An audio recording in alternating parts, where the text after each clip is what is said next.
Everyone, तो स्वागत है आप सभी का मेरे एक नए ब्लॉग पे। और आज राधा जन्माष्टमी है, तो आप सभी लोगों को राधा जन्माष्टमी की हार्दिक शुभकामनाएं। और मेरा जो ब्लॉग है वो है कि मेरे इंस्टाग्राम पे हाल ही में 4 लाख फॉलोअर्स हो चुके हैं। मैंने सोचा था कि बहुत लेट लगेगा, मतलब शायद से अक्टूबर महीना पूरा लग जाएगा, लेकिन काफ़ी जल्दी बढ़ गए हैं क्योंकि मेरा एक ही चीज़ है कि मैं रेगुलर पोस्ट करती हूँ, मैं रेगुलर रील डालती हूँ। पोस्ट तो फिर भी शायद कभी कभार कर लेती हूँ कि हाँ मैंने एक फ़ोटो खींच ली तो मैं इसको अपलोड कर दूँ, या मेरे पास फ़ोटोज़ हैं तो मैं अपलोड कर देती हूँ शायद अगले दिन। जैसे मैं पहले दिन फ़ोटोज़ लेती हूँ, अगले दिन मैं अपलोड कर देती हूँ। वही रील का भी है, मैं पहले दिन रील बनाती हूँ और अगले दिन अपलोड कर लेती हूँ।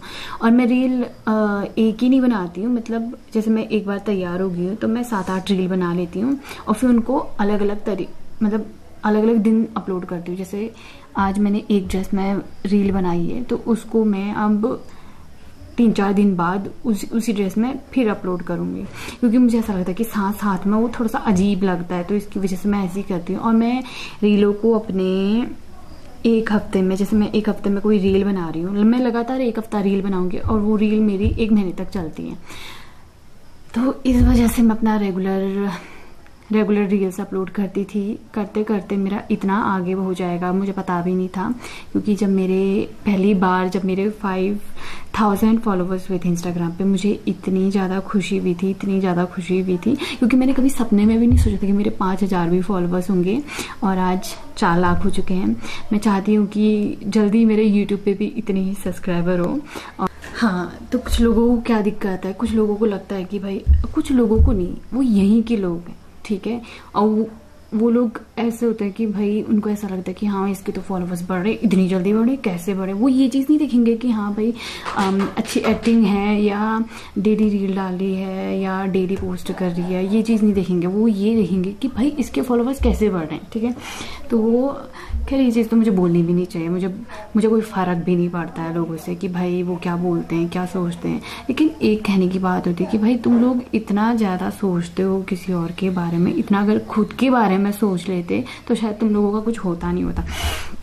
और वो लोग वही होते हैं कि भाई हाँ, जो सामने पे तो आते हैं, सामने पे अच्छा बन के आएंगे कि वाह तुम तो इतने रील्स बना रही हो, ये वो, और पीठ पीछे उल्टा सुल्टा बोलेंगे कि भाई हाँ इसके फेक फॉलोवर्स, इसका ये है, इसका वो है।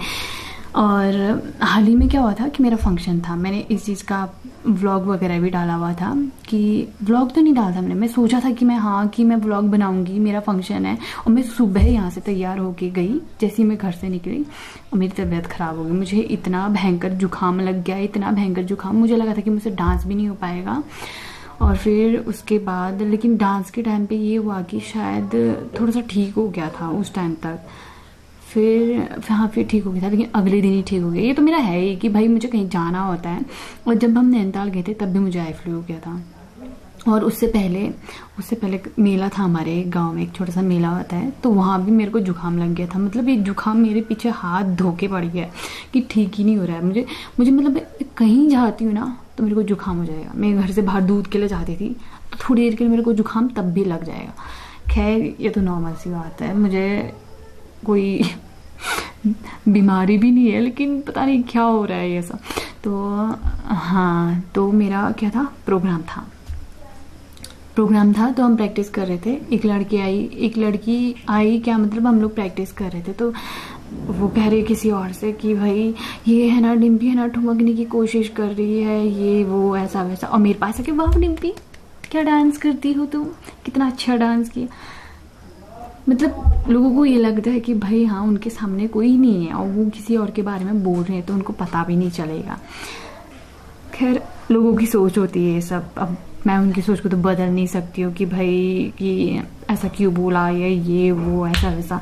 मुझे बोलना भी नहीं चाहिए। मैं एक बार सोच रही थी कि मैं बोलूँ, फिर मैंने सोचा यार लोग तो ऐसे ही करते हैं, वैसे भी इनको तो एक सिंपल से इंसान से भी दिक्कत हो जाएगी कि हाँ भाई वो ऐसा क्यों कर रही है, वो वैसा क्यों कर रहा है। तो ये चीज़ मुझे बोलने की ज़रूरत भी नहीं पड़ी, मैंने बोला भी नहीं। हाँ, तो रही बात फॉलोवर्स की, तो मैं आप लोगों को बताऊँगी कि मेरा जो डैशबोर्ड है वो हो चुका है 12 मिलियन। और मैं दिखाती हूँ जर्नी। तो जो मेरे पहली बार 5000 फॉलोवर हुए थे वो हुए थे 22 सितंबर 2022 खा गया। ये चीज़ हुई थी 22 सितंबर, यानी कल के ही दिन मेरे 5000 फॉलोवर हुए थे। तो ये मैं सोच रही थी कि मैं पहले कल ही बनाऊँ, फिर कल मुझे इतना ज़्यादा टाइम नहीं मिला, और फिर मेरे हुए थे 10,000 2 अक्टूबर को मेरे 10,000 हुए थे, और फिर हुए थे मेरे 16 अक्टूबर को 15,000, फिर हुए थे मेरे 20,000 25 नवंबर को, और 25 हुए थे 14 दिसंबर को, और फिर हुए थे 30,000 मेरे 7 जनवरी को 2023 में, और 40,000 हुए थे 15 जनवरी को, फिर 25 जनवरी को हुए थे 50,000, और 100 के हुए थे मेरे 11 फरवरी को, और उसके बाद मैंने डाला था 200K का 1 जून को, यानी कि 1 जून को मेरे 200K हुए थे, और अभी मुझे 3 महीने भी पूरे नहीं हुए हैं और 4 लाख हो गए। शायद मेरी इस बीच रील, बहुत सारी रील मिलियंस पे गई थी इसकी वजह से। और जब मैंने स्टार्ट किया था रील बनाना, तो मैंने सोचा था कि मैं पहले भी रील बनाती थी मैं, पर बस ये था कि मेरे पहले जो आईडी थी मेरी वो प्राइवेट थी, और कभी कभी मैं पब्लिक भी करती थी, कभी कभी प्राइवेट कर देती थी, कभी रील डालती थी, कभी नहीं डालती थी, मेरा जब मन किया मैं तब रील वगैरह डालती थी। तो जब मैंने सोचा कि हाँ मुझे रील्स बनानी चाहिए, या मुझे रील वगैरह स्टार्ट करना चाहिए, इंस्टाग्राम पे मुझे फॉलोअर्स चाहिए, तो मैंने स्टार्ट किया। और मैंने स्टार्ट करने के बाद मेरे उन दिनों थे 2,000 फॉलोअर्स थे, 2,000 भी पूरे नहीं थे, शायद 1,800 के इसी के आसपास थे।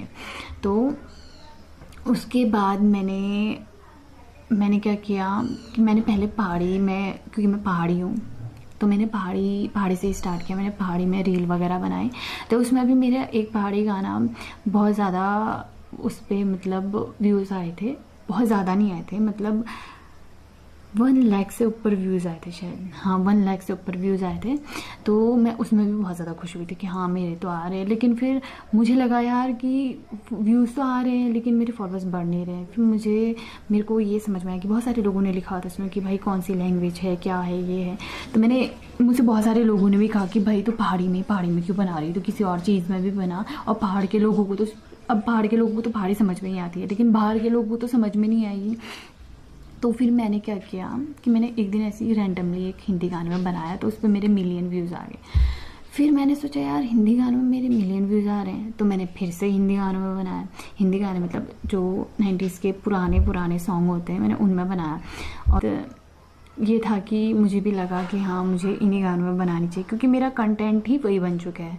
और जो मेरे फॉलोअर्स हैं वो भी अब जिसमें अगर किसी मान के चलो कोई नया गाना रिलीज़ हुआ और मैं उस गाने पे बनाऊंगी, तो मेरे उस पर रत्ती भर भी व्यूज़ नहीं आते, मतलब वो रीच इतनी गिर जाती है उसकी वजह से। तो मैं सोचती हूँ कि मैं जिसमें बना रही हूँ मैं उसी में बनाऊँ। हाँ ऐसा हो सकता है कि कभी कभी बीच में कुछ ऐसे गाने होते हैं कि उनमें आ जाता है, जैसे मैंने हाल ही में एक राजस्थानी गाने में बनाया था, उसमें भी आए थे, और एक नेपाली गाने में बनाया था, उसमें भी आए थे।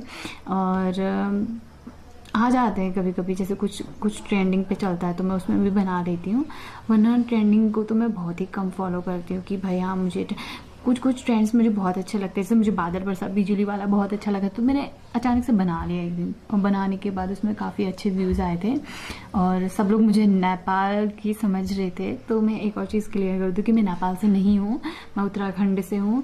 और कुछ लोगों को पता है, कुछ लोगों को नहीं पता। कुछ लोग ये समझते हैं कि हाँ नेपाली। और परसों हमारे कॉलेज में एक फंक्शन हुआ था, उसमें भी लोग यही बोल रहे थे कि हाँ भाई तुम नेपाली हो, तुम ये वो, पर ऐसा कुछ नहीं है, मैं नेपाली नहीं हूँ। तो आज के लिए इतना ही, मिलते हैं नेक्स्ट व्लॉग में। Okay bye bye, take care, see you soon.